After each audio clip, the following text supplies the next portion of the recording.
If you are in charge of making sure that you have your landmarks in the right order for the trip, then this video is for you. So there's a couple of different things that you have to do on this part on slides 1 and 2. I think if I had to make this over again, I would put the map first because it helps you visually see where you should go, because I want you to use these in the order. So let's pretend you're like, woo, we're going to take you to here. And then we're going to take you to here. And then you're going to drive to here before you go up to here, before you go down to here.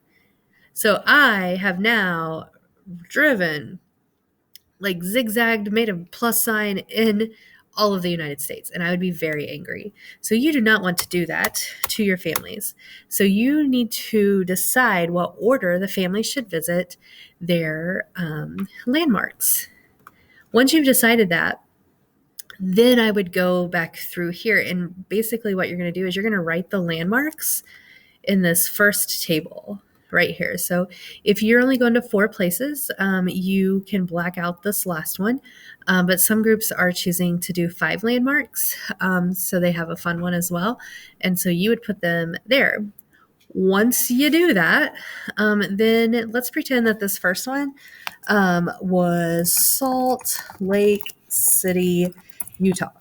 If that is your first landmark, what you need to do is you want to find the distance and the time to go from Central Middle School to Salt Lake City, Utah. And so you can do that. I like maps.google.com. I know some people were using Google Earth, and that's fine as well. If you click here, you'll see the directions. We are starting here at Central Middle School, and we want to go to Salt Lake City, Utah. When you type those in, it is going to tell you there's a couple different options. So it looks like 23 hours is the one that they have highlighted right here, and it's 1,585 miles. And so what you would do on this is you would type in distance to next landmark. Gosh, I already forgot. 1,585. That's how many miles. And it said that it was going to take 23 hours to drive there. And now you'll do the same thing, except you'll start at Salt Lake City. You can use this to flip it, and then you'll go to whatever your next landmark is, and then you'll be able to see the information. So I like Google Maps to do that. But if you want to use Google Earth, like that's fine too. I don't care how you get the information as long as you get the correct information. And so you'll just continue to go through here and you will fill it out. I'm going to clean that up because no one wants my information on your paper when you make a copy of this.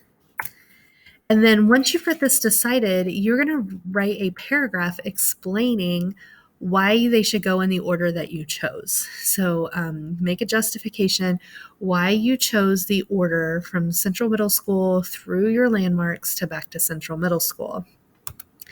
And like I said, it would make sense to me if you had 2 people working on pages 1 and 2 here. And then as you have it figured out, if you haven't already clicked and dragged your little pegs to put them on the map, go for it. And then now the last question here is, now that you see the order of your trip, think about extra stops that you may need to add in order for them to break up their trip. List ideas here and be prepared to add them to your itinerary in a couple weeks. So this is just kind of a brainstorm session just to help you out in the future. For example, if I, with my 2 kids, were driving from Central Middle School to Salt Lake City, Utah, and it was going to be 23 hours. I think the biggest road trip my kids have ever taken is 6 hours a day.